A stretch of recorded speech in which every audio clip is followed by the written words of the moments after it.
Mani mīļie pasaku draugi, es šobrīd esmu Ziemeļīrijā un es gribu jums nolasīt kādu pasaku, kas ir ļoti atbilstošiem laikapstākļiem. Pūš ļoti negants vējš un es esmu tieši pie okeāna. Vecā milža pāšs. Sensenos laikos jūras krastā dzīvoja tēvs, māte un dēls Filips. 7 gadu vecumā Filips jau strādāja visus darbus un prata ērēt laivu pat vislielākajā vētrā. Kādu dienu notika nelaime. Filips bija izbraucis jūrā un vairs neatgriezās. Vecāki izmeklējās dēlu pa malu malām, bet velti, nekur ne miņas, ne ziņas. Turpat tuvumā dzīvoja kāds misters Robins pēc amata kalējs. Viņš bija tuvu un tālu izslavēts spēka vīrs un labas sirds cilvēks. Neviens neatcerējās gadījumu, kad labais, stiprais misters Robins nebūtu kādam palīdzējis viņa bēdās. Taču šoreiz arī misters Robins bija bezspēcīgs. Pagāja 7 gadi, bet par pazudušo zēnu nekas nebija zināms. Tad gadījās, ka misters Robins redzēja dīvainu sapni.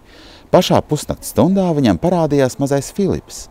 Misters Robins redzēja zēnu uz balta zirga ar spoža zobenu rokā. Zēns viņam pastāstīja, ka visus šos gadus viņš kalpojot par pāžu pie vecā milža, kurš viņu aiznesis uz savu pili lielajā klintī jūras krastā. Mans kalpošanas laiks 7 gadi jau apritējis, labo mister Robin, Filips sacīja. Ja tu šonakt mani atbrīvosi, es būšu tev pateicīgs visu mūžu. Bet kā es zināšu, ka tas nav tikai sapnis, misters Robins itin piesardzīgi ievaicājās, jo bija pietiekami gudrs pat miegā. Paturi to par piemiņu, zēns atbildēja un nometa misteram Robinam pie kājām savu spožo zobenu un pazuda. Misters Robins pamodās, izberzēja acis un pietrūkās augšā. Liels bija viņa pārsteigums, kad uz grīdas pie gultas ieraudzīja spoža zobenu ar skaistu ziloņkaula rokturi. Misters Robins ātri apģērbās, sēdās laivā un airējās uz lielo klinti. Bija rāma nakts. Laiva ātri slīdēja uz priekšu un drīz misters Robins jau atradās lielās klints tumšajā ēnā, bet ieejas vecā milža pilī nekur nemanīja. Tajā pašā brīdī atskanēja spēcīgs grāviens, klints pavērās un tagad skaidri varēja saskatīt pils vārtus. Tie bija vaļā. Misters Robins piesēja laivu pie klints un droši devās klintī iekšā. Tālu priekšā mirgoja 7 uguntiņas un misters Robins devās turp. Pienācis klāt, viņš ieraudzīja 7 milžus sēžam pie milzīga akmens galda, kur dega 7 milzīgas vaska sveces. Galda galā sēdēja pats vecais milzis. Pamanījis nācēju, viņš pacēla galvu. Ko tu te meklē? Milzis ierunājās pērkona balsī. Es ierados pēc mazā Filipa, kura kalpošanas laiks šonakt izbeidzas. Kas tevi sūta?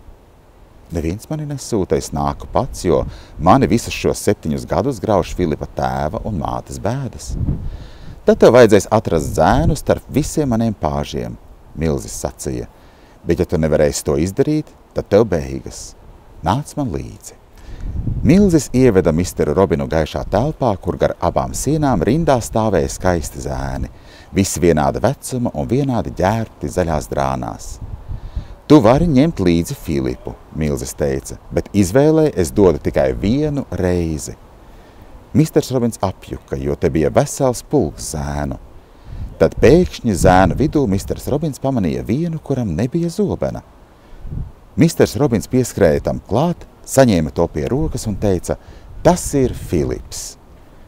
Tajā brīdī lielajā telpā kļuva tumšs, nogranda pērkons, un kad misters Robins atjēdzās, viņš stāvēja lielās klints pakājē kopā ar Filipu. Filips piedzīvoja sirmu vecumu, viņš bija izveicīgs misiņa un dzels apstrādāšanā, un ļaudis runāja, ka šo amatu viņš apguvis savos 7 mācekļa gados pie vecā milža.